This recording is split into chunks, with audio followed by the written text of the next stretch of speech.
Welcome to the Mama's Well podcast, where we are digging deep into the gifts and the gaps in foster and adoptive parenting. I'm Tara Hutton, and I'm glad you're here.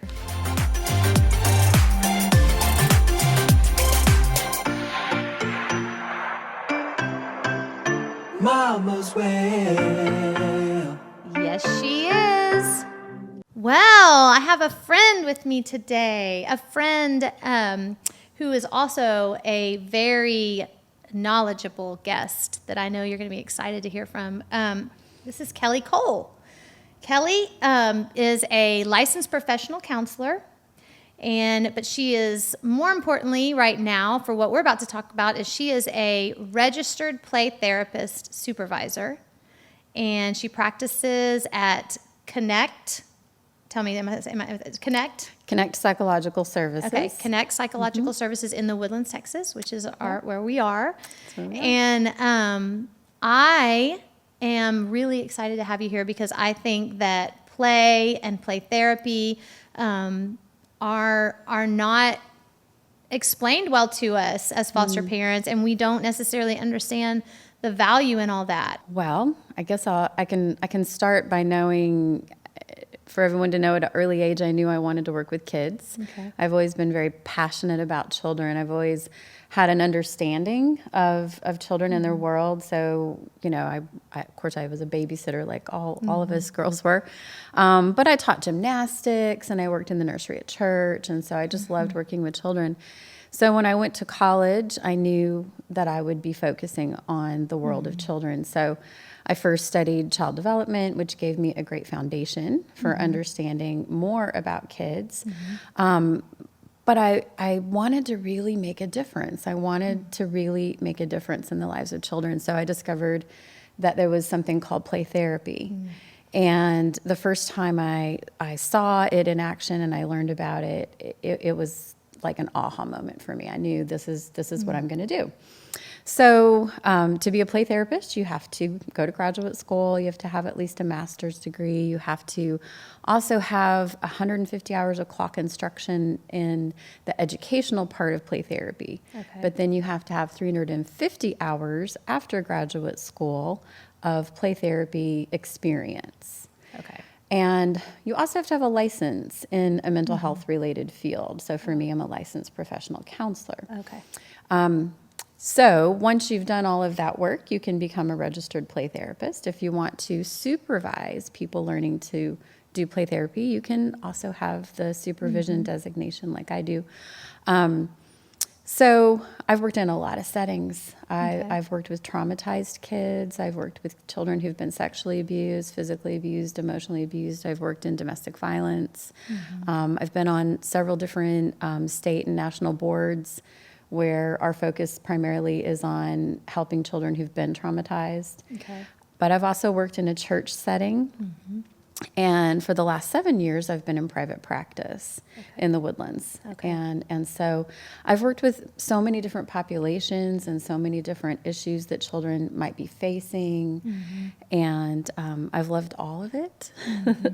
Everything I've ever done has been right in line with what I'm passionate about. Yeah, that's great. So I'm just going to throw this out here because this is something that I feel like as foster parents and adoptive parents, like we at least hear words like about therapy. I mean, when I was a kid, we did not talk about therapy. Like, not only did we not talk about therapy, but it was like seen as a sign of weakness or like whatever you were doing just wasn't enough. Maybe your parents weren't enough. Maybe, you know, I don't know. I don't understand all of that, but at least in the world of foster and adoptive parenting, we hear the words therapy. You know, we have physical therapists, we have occupational therapists, and then we also hear about play therapists. And at what age, this is a good question, what age do you move from play therapy into like talk therapy or other types of therapy besides play?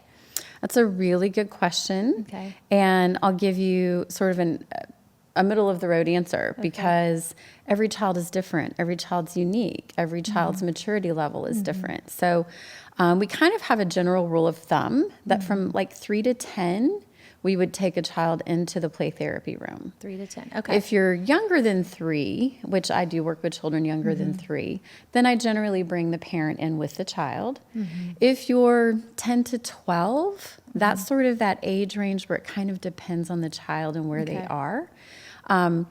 We do a lot of games, art, with the 10 to 12-year-olds, even with 13 and 14-year-olds. I prefer to sit on the floor instead of a sofa or a chair because I feel like that's a barrier to them becoming a little bit more relaxed. So we sit on the floor. I have a lot of stress balls and fidgets that they can play with. So they're still using toys and art and games, even all the way through the teenage years. This reminds me, and I had not thought about this until this very moment when you're talking, but the first time that I went to therapy, and I talked about this on another podcast, but I went because I thought I was very overwhelmed with what I call my first round of parenting. I had 2 boys, one was on the way, and I was super overwhelmed, and my husband made a phone call to a friend who had seen a therapist. This is my first time ever to see a therapist. And I went in, and she gave me a sand tray with little people in it. Yeah. And I thought I was going there for parenting coaching. Yeah, I wasn't. I wasn't going there for parenting coaching. It was so uncomfortable for me because I was so out of touch with the things that she wanted me to be in touch with. And so she gave me the sand tray, and it's just funny. I totally forgot about that when I asked how old, because I was 32. Yeah. And I know a sand tray is something that play therapists use, We right? do. We do. Yeah. Anyway, you will not find a play therapy room that does not have a sand. sand tray with little people in it. Yeah. I All kinds of little things. Funny that just triggered my memory. I had totally forgot and dismissed that as absolutely the most nutty session I've ever been to.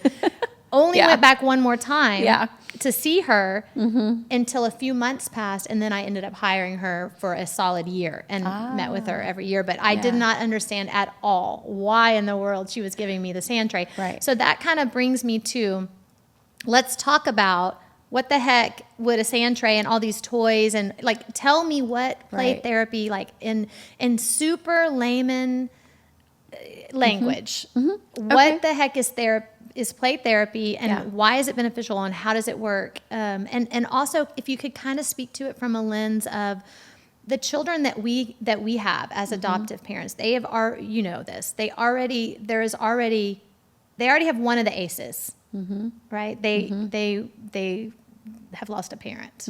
They have some attachment struggles. Yeah.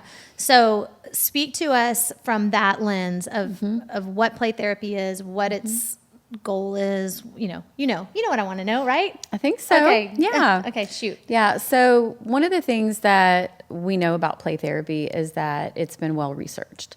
Okay. So this is not a haphazard intervention that parents would be receiving. This is something that has decades and decades of research and practice behind it. It is the method of intervention for young children, and the reason and the purpose behind that is because children's development is very different from that of a teenager or an adult. Okay. So they're not going to be able to sit and chat with a therapist about what's happened in their lives. Right. They don't have the ability for abstract thinking. They haven't really gone through the moral stages of development yet. So we like to say in the play therapy world that the toys are their words and play is their language. I got to sit with that for a minute. Toys are their words, and play is and their play language. is their language. Yes. That's good. Yeah. So they're not writing in journals. Nope. And they're not telling like stories that are fluid necessarily, Yeah, I mean, it's interesting when a child comes into the play therapy room, one of the first things that they're going to notice is that there's a lot of freedom in that room. Not very many rooms where children play have sand indoors or bubbles indoors or a painting easel where there's no smock that has to be worn. Finger paints, all kinds of things. And so children often come to us having lived in a world with a lot of things that are prohibited. Yeah. As you said, talking about it Yeah. is prohibited. Yeah. Feelings about Yeah. what's happened in my life are often Yeah. prohibited. When you come into a play therapy room where the therapist says, this is a place where you can play in a lot of ways you'd like. And listen to the tone of your voice. Yeah. And there are very few limits in that Yeah. room. There are really only 3 limits. And Okay. limits are never stated in play therapy until they're needed. So they don't come in and we go, now here are the rules. Okay. They come into the play therapy room. We introduce the room. This is a place where you can play with the toys in a lot of ways you'd like. If we happen to need to set a limit, that limit is either going to be because of safety for the child, safety for the therapist, Okay. or toys are not to be broken on purpose. So if a child is trying to break a toy, Yeah. then we're going to set a limit on that. I guess there would be a 4th limit, and that is called structuring. And structuring means that when I meet with a child in a play therapy session, I will tell them that we're going to be in this room together for 45 minutes. And when our time is up, then we will go back out to where your mom or your parent or your caregiver is. I sometimes do have kids who don't have a clue what to do. They don't know how to play. Okay. And having been a play therapist for 25 years, I have seen children begin to lose the ability to know how to play. We live in a world of technology and screens. They are great babysitters for a lot of families. And therefore, I find that children are kind of losing that ability for imagination Yeah. and dramatic play Yeah. and creative play and spontaneous play. Yeah. And so in the play therapy room, sometimes children will just stand for 5, 10, 15. I've even had kids stand for an entire session Wow. and fiddle with their hands and tug at their Wow. shirt, maybe chew on their shirt. Wow. And I generally don't intervene by Wow. saying, hey, let's color. Yeah. I will just reflect and validate that this Yeah. is new for you. You're not sure what to do. I Oh, see you that's so looking good. around. I see that you're checking out what's in that corner of the room. So I follow their eyes. I reflect their feelings. I reflect their body posture. I might say, you seem a little nervous, and that's okay. Some kids come in and they just play. Some kids want to leave early, and I don't allow that. That's a structuring limit. One of the things I love about play therapy, when we do have to set a limit, then we're able to watch, how does a child tolerate frustration? Sure. How does a child manage their emotions when they're not regulated well? Right. So it's a fascinating intervention. Yeah. The toys are not there because they're just randomly collected. Okay. They are selected for a purpose and a reason. Okay. So you could go in 15 different play therapy rooms and they're all going to be very, very similar. Okay. We're going to have A dollhouse. a dollhouse. There's That was always the a one my dollhouse. girls love. Yeah. And we have 2 dollhouses at our house. Always going to be a dollhouse, always going to be some kind of play kitchen, always going to be some dress up clothes, Yeah. always going to be some puppets and probably a puppet theater. Okay. Always going to be toys that they can use for regressive play. So regressive Okay, tell us play that. is when a child needs to play back to a former stage of development. Okay. We see that at our house a lot. Yeah. So I used to work with children who were living in a children's home. Okay. And it was a group home environment. And a lot of those kids had early trauma, sometimes pre-verbal trauma, trauma before they had language. And those kids did a lot of regressive play. So sometimes they would come in and they would want to even put a diaper on, of course, over their clothes. Yeah. They would suck on the baby bottle. So I always have a real baby bottle, a real pacifier. Of course, they're sanitized. Sure.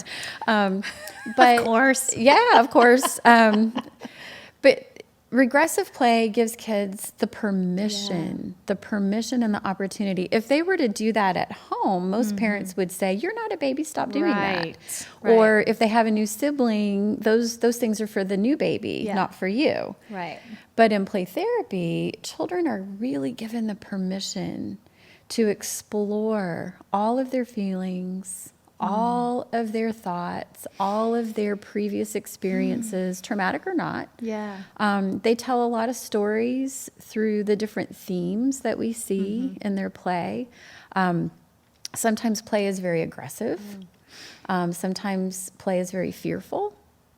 Sometimes, Okay, what do you mean by that? Let's stop for a second. yeah. So I can maybe use a recent example. Sure. So recently I had a child who has a lot of anxiety. Okay. And he's very young. He's 4. Okay. And a lot of his play for 4 or 5 visits was coming in and getting out all of the emergency vehicles, the police car and the fire truck and the ambulance, and lining them up, and then pretending that there was a fire, and the fire trucks had to come, and he'd get the dollhouse down. He would want it on the floor, so we would put it down on the floor, and he would play rescue scenes where the police had to come, and this was not a child that had any traumatic events happen in his life.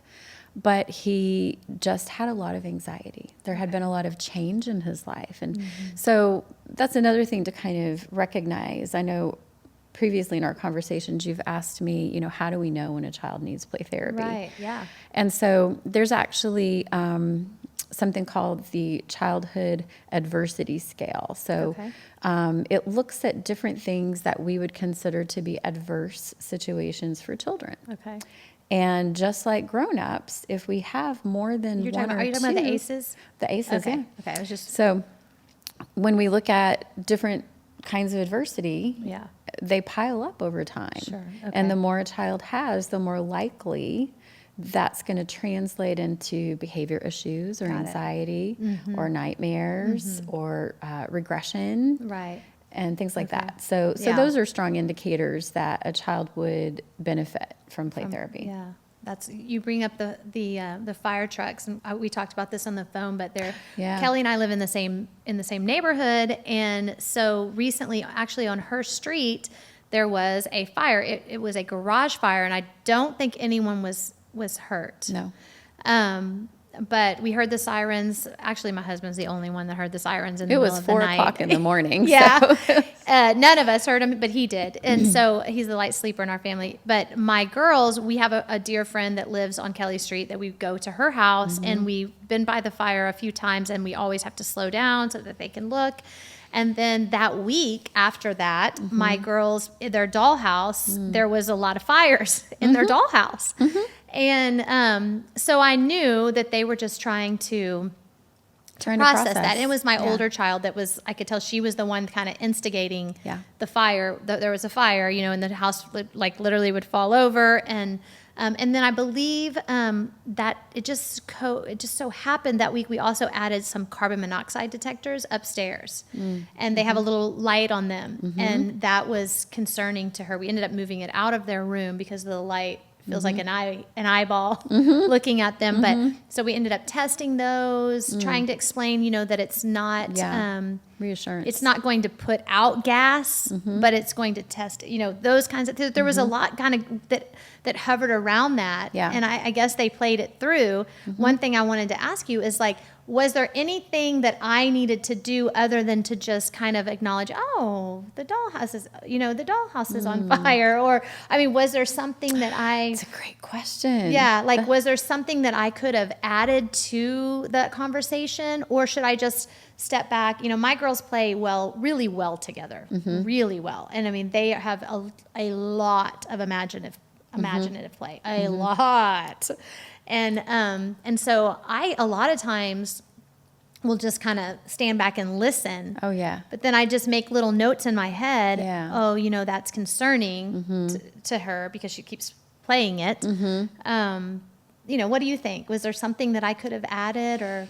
It sounds like you handled that exactly how I would suggest you handle it. One of the things that I think we want to avoid doing when a child is playing in the way you're describing is we don't want to be disruptive. Okay. So we don't want to let our own emotions or anxiety about what they might be playing out cause us to intervene and stop what's happening in their play. Now, that doesn't mean that we don't maybe later ask them a little bit about it. Okay. But during the time that they're playing, one of the things that I think is of value for parents to remember is how to be non-directive.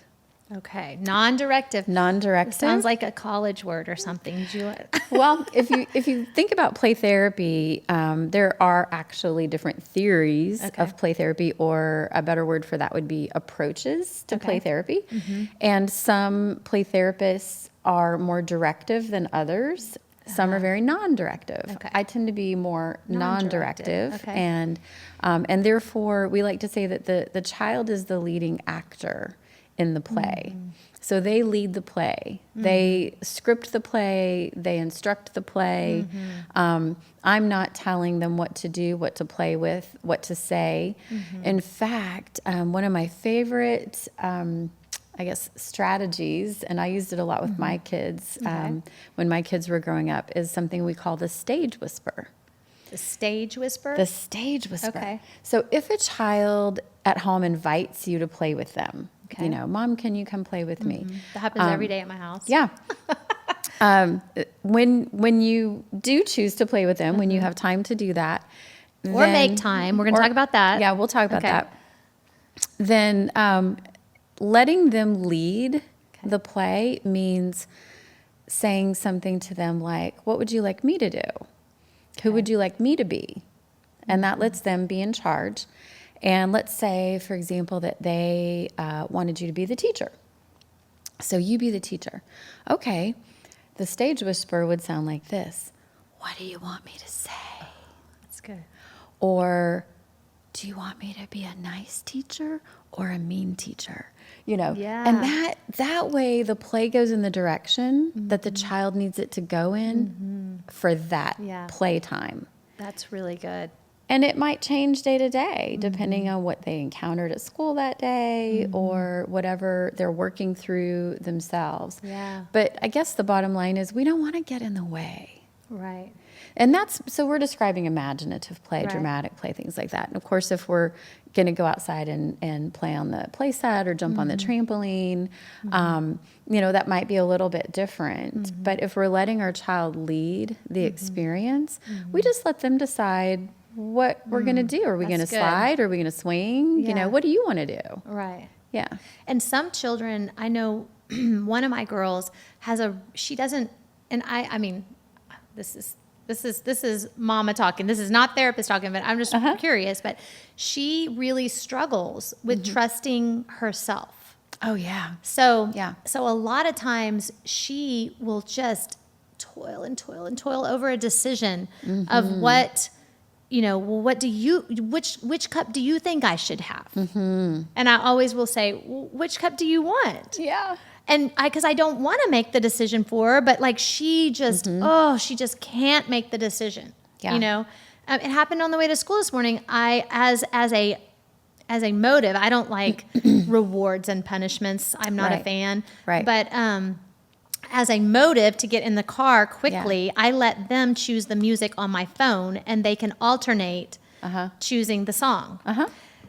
So the older one particularly, I mean, that is so exciting for her. That's her currency. She gets control of my phone. Yeah, it's huge. And control of the music. Yeah. But she can't make decisions very easily sometimes. So this morning it was like, no, Skyla needs to go first. You know, she wanted it so bad, but she couldn't do that. So what is my role there? Like, how would I, because I know she needs to be able, I know I want to encourage her to trust herself. Right. But I mean, what do you think on that one? Well, you didn't know I was going to get you on this No. one. That send me a bill. Yeah, no, actually that one's not hard. Okay. So one of the things let me just start with play therapy. One of the things that we see in play therapy a lot is exactly what you described. Okay. Kids who have a hard time making decisions. And one of the things we know play therapy really, really helps kids with is their self-concept. And when we have a stronger self-concept, then we're more confident in our decisions. How is that different between a self-esteem and a self-concept? Are they the same? I'd say they're very similar. Okay. Yeah. what I think of myself, trusting myself, feeling confident making decisions, making choices, not being externally motivated by what other people will think of what I choose, but feeling confident that I'm choosing this because I like it and that's okay. So in play therapy, a lot of times I do something called returning responsibility. Returning responsibility. Okay. So when I return responsibility, if the child comes to me and says, who should I be? Then I return the responsibility and I say, and here you get to decide. Okay. I will know immediately if I have one of those kiddos who has a hard time with that because I'll see angst. Yeah. Immediately I'll see angst develop. And they'll say, but I want you to choose. I want you to pick for me. That's my daughter. I just hold that line and I just say, well, in here, that's something for you to decide. Now, outside of the play therapy room, if it was just me and my own child in the same way you were describing you and your daughter, I might say, how can I help you? Or would you like some help with this? It seems like you're struggling. And that way they can let you know if they need a rescue or if they don't. Do you use that word? Do you need a rescue? I like that. It's kind of sweet. I don't know that I have, but I guess that's how I conceptualize it. I love how can I help you? I think that is a beautiful phrase. Yeah, how can I help you? Yeah. Or you look like you might need some help. Yeah. And That's I do good. encourage kids all the time in the play therapy room to use their words. Yeah. So That's really good. If they're struggling with something, and it's so hard sometimes to watch a child struggle when you aren't entirely sure if it's something they can do for themselves. But that's just a rule of thumb in play therapy. We do not do for children what they can do for themselves. And so a common one is taking the lid off of Play-Doh. Play-Doh lids are hard to get off, and Play-Doh's hard to get out of a container, to be honest. Yeah, I had to have a little scraper. So that's something that I let kids struggle through. It also gives me a window into their frustration tolerance. Yeah, that's good. And whether they give up quickly, because a lot of kids do. Yeah. And that's why they're in play therapy, because they have a very, they haven't really learned how to persevere. Yeah. So they give up on things real quick. Yeah. Isn't it so, it's so, I love sitting here with you because of your, you ooze compassion. Oh, thanks. For the Thank for you. the child, you know, like I love kids. it's so easy for parents. I'm speaking of myself, and I know you're a parent too, so you've been here before. Because being in the play therapy room is different probably than being at home, right? It is different. Because I know here when I talk and I know all these things and I can be so excited to put them into practice, and then I can get home and get triggered, and I'm just like, boy, I just blew that. You know what I mean? But I love that you, and this is one of the things I've learned in my latter parenting years. And now I've been parenting for about as long as you know, Brooks is about to turn 24. Yeah. And he's living at home because he's studying for the MCAT and get ready to go to medical school. And I'm still parenting him.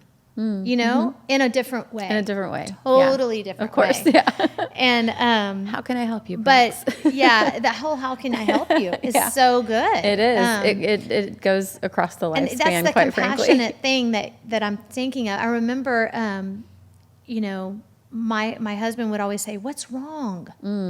What's wrong with you?" You know, and I probably say that, "What's wrong with you?" And that has a negative connotation. Very negative. It does. Because what I feel is, I don't know, my God, what is wrong with me? Yeah. Something's wrong with me. Right. So he changed it. And he said, and with Good the job, help of Kyle. a coach, he really, this was a big deal. And he says, how can I help bring the sparkle back? Oh, I love it. And so, because he always said, I sparkle. And so, well, how can I help you bring the sparkle back? And he would say that to love me, that. and it totally shifts everything. It does. So just saying, how can I help? Yeah, absolutely. That is a great takeaway. That might be, so Kelly, every week, I'm not ready to end this, by the way. I don't know how long, we're good. Okay. But every week after the podcast, you know, the website is Mama's Well. And we've talked about that a little bit. But every week after the podcast, there's what I'm calling a Wisdom from the Well card. Ooh. And so you might know this about me, but I always, for years, I've posted index cards or whatever all over my house for things that I'm just like usually struggling with. Absolutely. You know, it might be a scripture. It might be something that you Affirmation. said, an Yeah. affirmation. Yeah. And so the Wisdom from the Well card each week is, it's just a little card that says something that I'd like to remember. Mm-hmm. And they're pretty. They've got flowers or they have some sort of design, and you can go to the They show sparkle. notes. They sparkle. You can go to the show notes and click on a link and download. So today's might be, you'll never know until the end, because we might come up with something even We better. just might. But I like, how can I help you? How can I help you? Because it's such a great phrase and it's so much compassion. And if we think of something different, we'll add it. But I'm thinking that might be a good one right now. Yeah, I like how can I help you. A lot of times with kids, if you say, how can I help you, they'll just hand it to you. Okay. You better beware of this. Uh-huh. Yeah. And if they just hand it, like, here, you do it for me, then I will always say, show me what I can do and show me what you can do. Okay. That's good. And that way, now we're doing it together. And I have a tendency to make sure that they finish it. If it's a task, I want to make sure that they get the last step in, that it's not me. Because that always gives us an opportunity to do a little bit of esteem building. Yeah. So we And can you say, wow, look what you did. look what you did. Yeah. I use that you didn't a lot give with up. my daughter. She's fearful, but she has done some amazingly brave things, you know, and I know them. I know a lot of them, you know, like going across the monkey bars, putting her face in the water. You know, there's a lot of things that I go, remember when you were so scared and you did that? Yeah.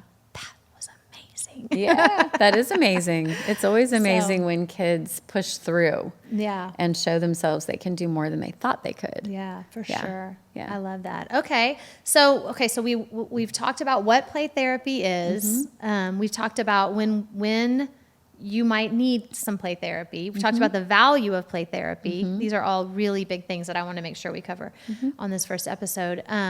We've talked a little bit. Let me look at my notes. Let's see. How does it work? When do we know?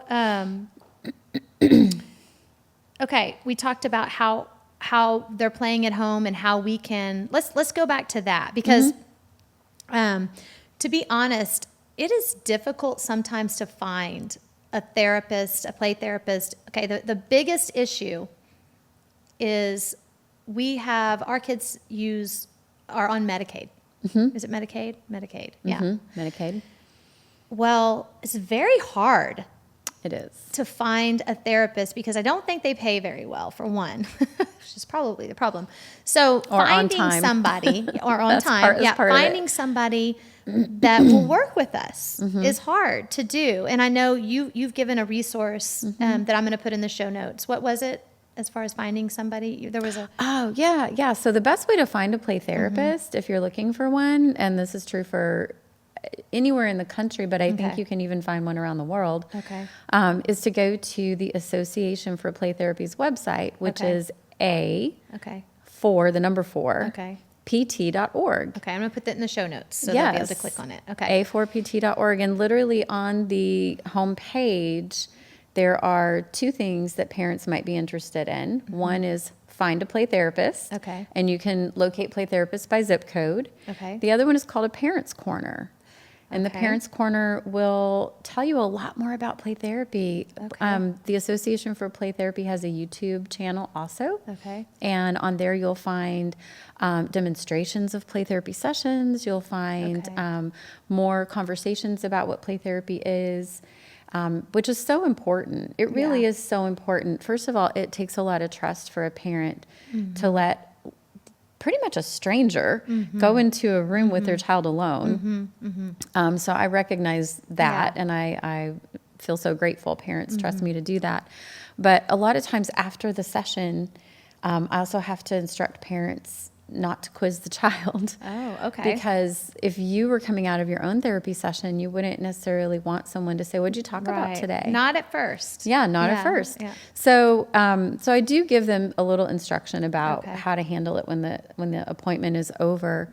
But some parents I also know get very frustrated because they don't know what I'm doing. Like, what are Right. you doing? Like, Okay. I recently had a parent. I'm seeing a 4-year-old, Okay. a little girl, and the mom asked me. I'm trying to think how she worded it. She said, are you talking to her about her behavior? Are you teaching her strategies for when she misbehaves? And she's 4. And she's 4. Yeah. And so I had to back up a little bit and say, hey, let me send you some additional information. Yeah.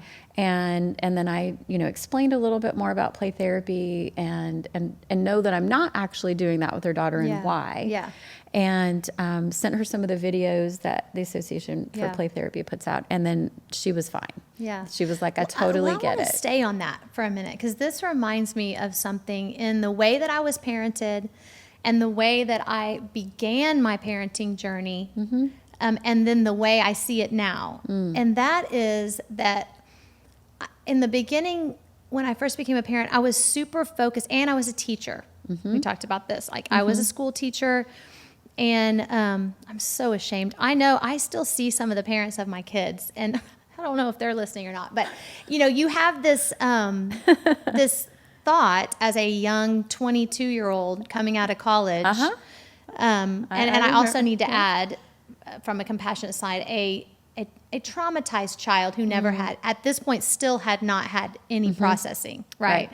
Of why are these what are these parents doing at home? You know what I mean? Yeah. Like, these kids, they're it's crazy. so easy to judge other It's parents so when you easy don't to have your own judge. kids. So easy to judge. It is. And you become a parent and just completely shifts, hopefully, right? Happened for me. Yes, and me. And but the way, and so that's one side of it, what I'm talking about. But the other thing is just understanding that behavior is not always what it seems. Okay, so what I mean is, and I'm trying to remember the book Delahosi. I can't remember her last name, but she talks about an iceberg, and she talks about that. There 10% of the iceberg is above the water. So 90% of the iceberg, and I've never really seen a real life iceberg. I mean, I've seen one, like I Googled it to see. Yeah. But How it huge it can looks be. absolutely ginormous. Yeah. The 10%. It took right? out the Titanic. They're huge. Yes, the 10% Yeah. is ginormous. Yeah. But 90% of that Yeah. is under the water. Yeah. So, God, I wish I could think of her name. I'll probably think of it in a minute. But It's a great metaphor, though. We use that a lot in therapy. you do the iceberg? Absolutely. So Mona, I think is her first name. So she talks about that behavior. We have to see the behavior is this 10%, what we see. But underneath the water is this 90% of stuff. So what I'm thinking about in this example you gave us, is this correct? That the mom is saying, gosh, shift this 10%, like shift this behavior. But what you're doing is you're seeing the 90% and allowing her to play through whatever it is that's causing the 10%. Like, we don't always know the 10%. I mean, we don't always know the 90%.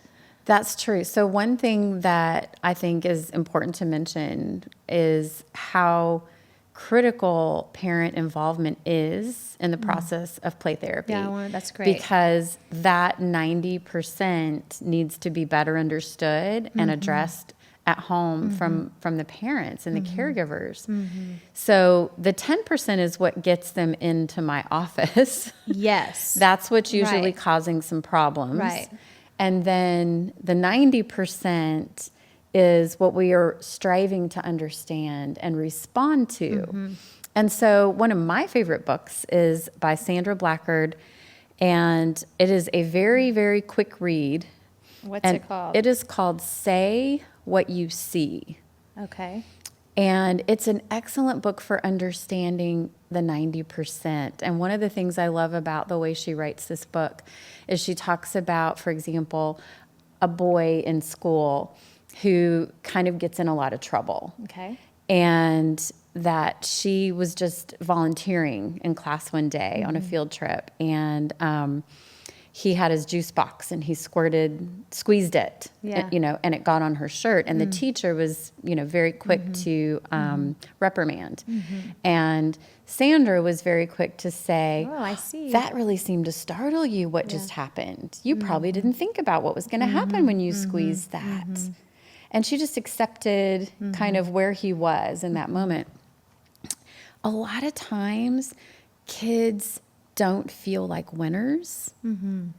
And all behavior is need-based. Yeah. Oh, okay, that's really good. All behavior is need-based. So our job as the parent To see the need. is to figure out, what is this child needing? So for example, when I would have my, when my kids were growing up, I tried to have 30 minutes a day of uninterrupted play with each child, which is harder to do than it sounds.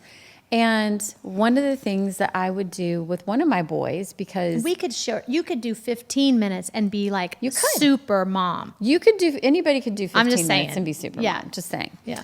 But he liked to do physical play. Okay. He wasn't into the imaginative play so much. He wanted physical play. So a lot of times we'd go out and we would shoot hoops. And I made sure that during that time that we were together, that I always started by saying, do you want me to play you easy or hard?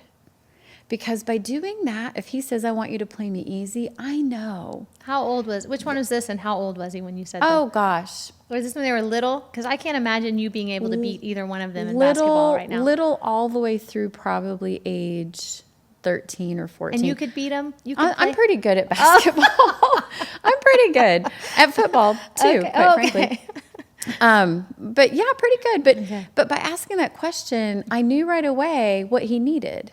If he needed to win, or if he needed to have some competition. Got it. And so when you play with your child for 30 minutes and you let them lead, I can guarantee you will see an increase in their cooperation with you throughout the rest of the day. Wow. That's really... Play is so healing and curative. Let's test Kelly on that. Yeah. That's good. Yeah. It's absolutely true. Because they're acting out because they need something. And a lot of times it's just your acknowledgement or your attention a validation of a feeling or whatever. Yes. Children are going to tell us what they need through their behavior, not their words. And so when a child is misbehaving, one of the things that we need to understand is, what is it they might be needing right now? And how can I address that need for them? I had a parent I was on the phone with recently, and her 3-year-old wanted to continue to bother the dog while we were on the phone. And the mom, said, stop it. Stop touching the dog. Yeah. She said, I'm going to have to put the dog away if you don't stop. Right. And he didn't stop, so she put the dog away. And at that time, we were not having a parenting session, so I really didn't say anything. But I was thinking to myself, gosh, what that child needs right now is to be shown how to pet a dog in a way that the dog would like. So his need was for connection with the dog, but he was going about it the wrong way. Could it have been connection with the mom? Could have been. Yeah. Could have been. Either one. He needed connection. And one of the things I love is the 10-second burst of attention. Okay. A 10-second burst of attention can be very curative for a child. And you just hit the nail on the head. When we can use this the most is when we're on the phone. Yeah. When we're on the phone, our kids always want our attention, right? And so it's sort of a 3-step process. Number 1, you tell whoever you're speaking with, hold on just a minute. You get down on that child's level. You look them right in the eyes and you say, I can see that you really want my attention right now. I have 10 more minutes on my phone call, or 15 or whatever. And when I am finished, I will come find you. Wow. And then you make sure you do. Yeah. And I can't say that's going to work 100% of the time. Yeah. But it's going to work a lot of the time. Yeah. Especially when every time you do that, you get off the phone and you go find them. Oh, yeah. And you say, what was it that you needed? Yeah. Sometimes they're done, they're good, they've moved on. But a lot of times there was something they needed. They needed help with something, or they were upset about something, or they just wanted to know if you could play. Yeah. And so the 10-second burst of attention is super helpful because what it communicates to the child is, I value you, but I also value me. Yeah, that's right. So it's a good boundary. Gosh, Kelly, This is so good. I'm glad you like it. Just these little nuggets, these just little bitty They're nuggets. little Let's see. nuggets. Let's talk about them. We talked about. Off the top of my head. I'm remember. Say what you see, which just to clarify, make sure I understand that. That's kind of like one of the things. I think this is Adele Faber, a book I read. I read all of Adele Faber's books, but she'll say, instead of like, she'll say, "Oh, I see you." She calls it. What does she call it? I don't know, but she'll say like, "Oh, I see your jacket's laying on the floor," instead of "pick up your jacket." She'll say, "Oh, I see a jacket laying on the floor." Makes an observation. Yeah. So is that kind of what she's saying in the book? Say what you see, or I see you're sad. You're not making a judgment about it. You're just is that what you mean? Yeah, I like to think of say what you see is administering a healthy dose of validation and empathy. Okay. And validation, we know, is an automatic de-escalator. Yeah. When you can see that a child's emotions are starting to ramp up, here's another nugget. Be a thermostat parent, not a thermometer parent. Yeah, I can see you're angry. I can see that you're angry. I can see that really bothers you. I can see that you're upset. Yeah. I can see that math is hard for you. Yeah. I can see that you're getting tired of reading. That's a really good book. Okay, tell me the name of the book because we're going to put it in the show notes too. Say What You See. Say What You See by Sandra Blackard. Sandra Blackard. Okay. Yep. That's good. Yeah. So, Kelly, I'll ask you this right here in front of all these people that are watching. Okay. Hopefully. Will you come back?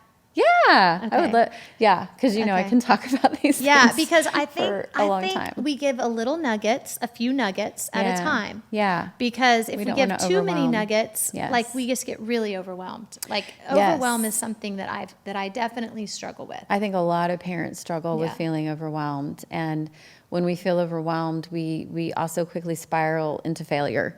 And For so sure. That's the next step I go. A rule of thumb in play therapy is Yeah. we only work on one behavior at a time. We Yeah. don't work on 5 or 10 because we don't want to overwhelm. Yeah. So, That's really nuggets are good. great. And I love nuggets because a lot of parents don't have time to read 5 books. No. So if I can give them a couple of rules of thumb to follow or a couple of, little things to remember here and there. Well, and the things you told It's us applicable. are not real specific as far as you do this when, Right. This is just kind of general rule of thumb Yeah. to just say, hey, you know what? I see, validate. I see, I see you're feeling this, or I see you did this, or whatever. I loved Adele Faber's book, Siblings Without Rivalry. that was I the used first it one I with read. my boys Yeah. because I learned very quickly that it's not my responsibility to solve their problems when Right. they're not getting along. Right. So how can I, make a statement? Like, I can see that you guys are having a hard time sharing that toy. Yeah. I wonder if you can come up with a plan for sharing.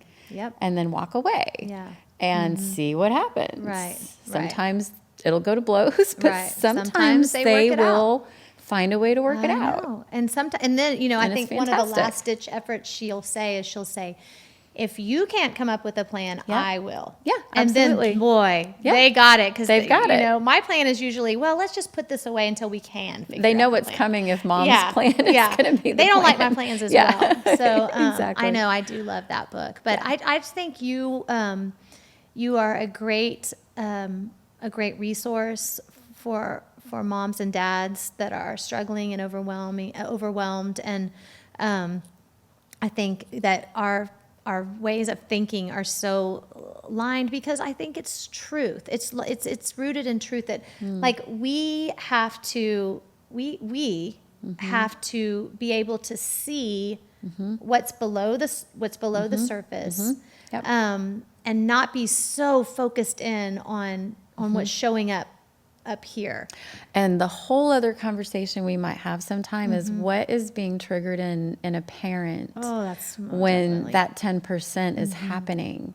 A lot of parents start out working with me from a place of taking everything the child is doing personally. For sure. And that's something that we work together to undo so they can be more accepting of the child. Right. Because sometimes, and I'm going to talk about this in another podcast coming up, but for me, a lot of the behaviors that my daughter can exhibit are truly behaviors that I hadn't forgiven myself for as a child. They were my protective behaviors. Right. Her protective behaviors. Yep. were my protective behaviors. And if Right. I see myself as if I see those as anything less than protective behaviors, if I see them as manipulative or greedy or stingy or selfish or bossy, that I have zero compassion for myself. When I understand that those were just protective behaviors, then I can see them as that for her and Exactly. address it in that way Yes. instead Yes. of, And "Why what is are she you needing being- when she's what is being she bossy? needing?" She Yeah. needs to be in control of something. And she does. And so it's I recognizing the did. need. Exactly. Yes. Yes. Yeah, Yes. and I did. So yeah. I would love to continue this conversation, but I know foster parents don't have a whole lot of time and Right. adoptive parents. So Right. listening for more than an hour, they a don't long get time. quiet. They don't get quiet drive time. Typically, no. Typically, I No, don't. But not usually. I've learned I have some noise canceling headphones. Uh-huh. And so I'm a big proponent of now Audible. Yeah. I don't sit Yeah. down and read necessarily, but Right. But you I can do listen to chores a and book pretty listen. quick. Yeah. Like on 1.5, you know, I just go blah, blah, blah, blah, blah, Yep. and then here I am. But that and then listening to these podcasts while I'm folding clothes or while Yeah. I'm cooking dinner, I have one Absolutely. ear on, one ear out, Uh-huh. and works for me. So thank you, You're Kellie. welcome. And Thank you for having me. Thank you guys for joining us today.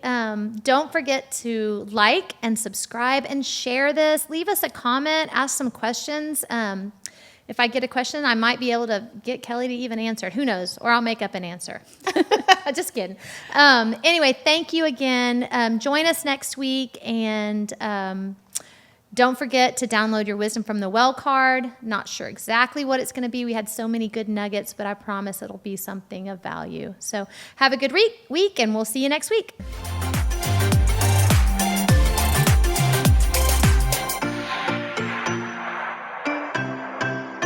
Mama's way.